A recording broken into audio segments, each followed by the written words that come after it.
The chest is one of the most important body parts when it comes to looking good. It's the first thing you notice in all good physiques. So in this video, I'll tell you exactly how my chest went from this to this and how you can do the same.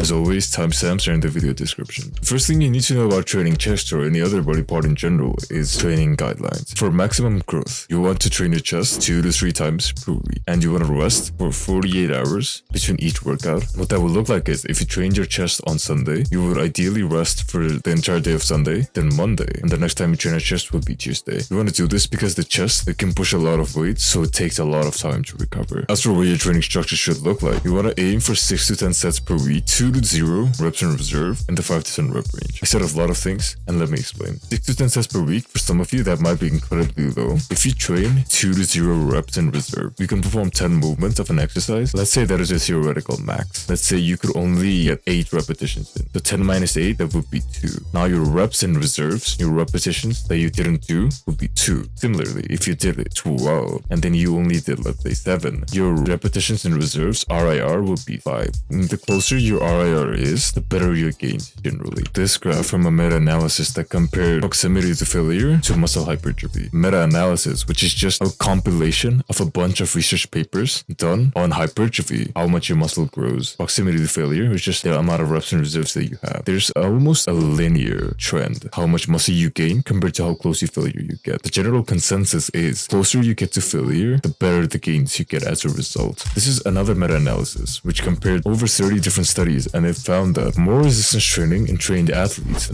led to better muscular growth. And now what this means for us is, you want to train as close to failure as possible, and then you want to increase the amount of resistance training you do per week. It's just the amount of weight that you work with or the amount of repetitions that you do with that weight. On week 1 you do 10 repetitions, and on week 2 you do 12 repetitions. That means you're progressed. Your resistance training worked. Then that is what we want to aim for. And the last thing you need to know before moving on is form takes priority over weight. The thing about having good form is it prevents injury. It puts less stress on your joint, and overall it'll help you more in the long term. Now here comes the main part of the video, exercise selection. You only really need 3 exercises for the chest. The chest is divided into 2 major muscle parts. The pectoralis major, which is the upper chest above this blue line. The pectoralis minor, which is the lower chest below this blue line. For the upper chest, the exercises that you want to focus on would be incline presses. So this would include your incline dumbbell presses, where your body is not parallel to the floor and there's a slight incline. You want to set up the inclines such that it's around 30 or 45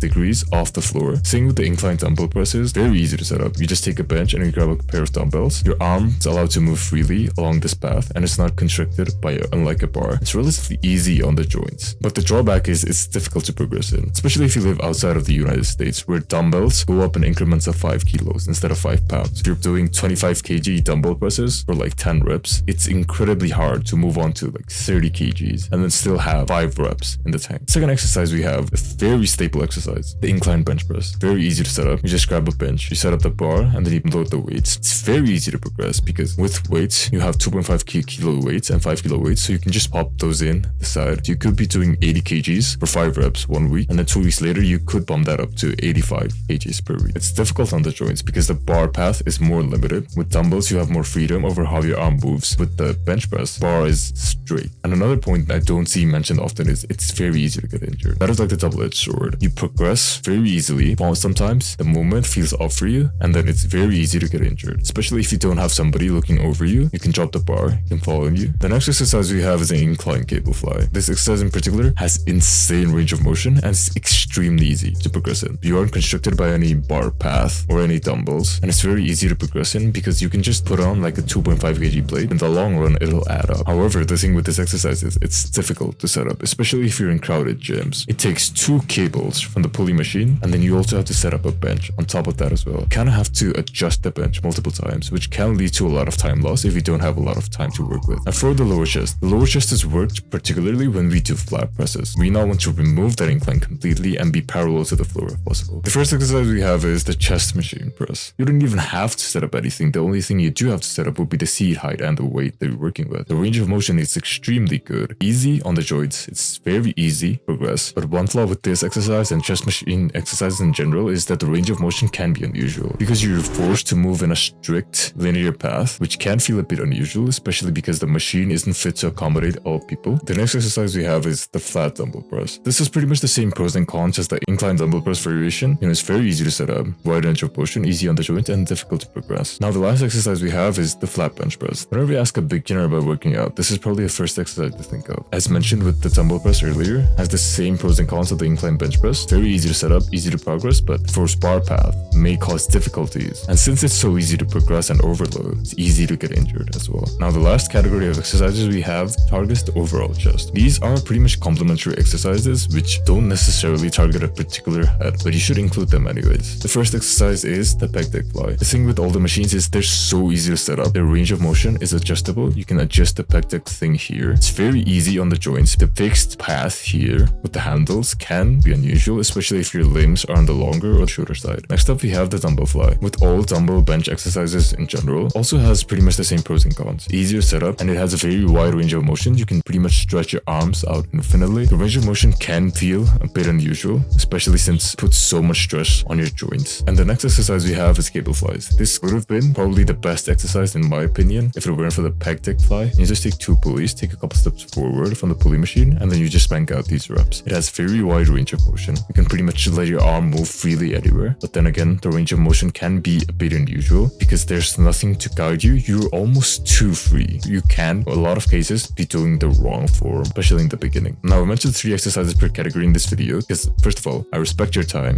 but second of all, you shouldn't be limited to these exercises. The reason I chose these exercises in particular was because I have the most familiarity with them, and these are the most popular variations you would see online as well. Now, here are some chest-specific tips that you want to be thinking of when doing these exercises. Number 1, focus on the stretch. What this means is whenever you're doing a movement, you're extending your arm all the way out, lower the weight comfortably all the way down to your chest. For some people, this might be a bit difficult because of shoulder mobility, but this is the basics of good form. It helps you not get injured, and then it also helps you with better gains because your muscle is more involved in the movement itself. The second thing is puff out your chest. The chest as well as the shoulders are responsible for pushing movement. To emphasize more of the chest rather than the shoulders, your shoulder blades, you want to try to get them under your back. There should be an arc between the bench and your back so that your chest is involved in the movement as much as possible and not your shoulders. Next thing is to keep your elbows at a slight angle. If you have a straight 90-degree arm path when you're doing pushing movements, that is a straightway ticket to going to the hospital. It leads to unnecessary exposure to the shoulder, increases the likelihood of you being injured. If you tuck your elbows in, you emphasize your chest more, and then it reduces your risk of shoulder injury. Now, the last step with fly exercises, specific the pec deck fly, the cable flies, is to focus on the squeeze. On flies, there's the part of the movement pulling the weight towards your body. You want to focus on squeezing your chest. That is what the fly movement is responsible for in the first place. So now you know how to train, and now you know what exercises to do. So how do you implement that into a workout routine? So here's a sample program on what your workout routine could look like. Let's say for day 1, you do a push workout, 2 sets of incline bench press, 6 to 8 reps, a chest machine press, 6 to 10 reps, and then you end the day off with the pec deck flies. For day 2, you do pull workout. For day 3, you do legs and abs. For day 4, you rest. And then day 5, you do another push workout, which is just the same exercises above here. And then the last day, you do pulls plus abs, and then you rest. If you have less time to work with in the gym, this is a 4-day split. For the first day, you could do legs and shoulders. For the second day, you could do back and chest, which includes 2 sets of incline dumbbell presses, 2 sets of bench presses. Day 3, you rest. Day 4, you do arms. Day 5, you do another back and chest workout. This time you do chest machine presses. This is just an example of what your workout routine could look like. You want 3 exercises, an incline press, a flat press, and a fly movement, and you want to do 6 to 10 sets per week, and you want to train with the goal to progress every week. But now, let's say you're still confused. Let's say you still want more advice, or you want a personal look at your training, your workout routine. Then click on the first link in the description. It'll redirect you to a website called Calendly. There, you can book a call with me, and then we can take a personal look at what's holding you back. The first 10 people to click on the link, it's completely free for them. And with that, I'll see you in the next video.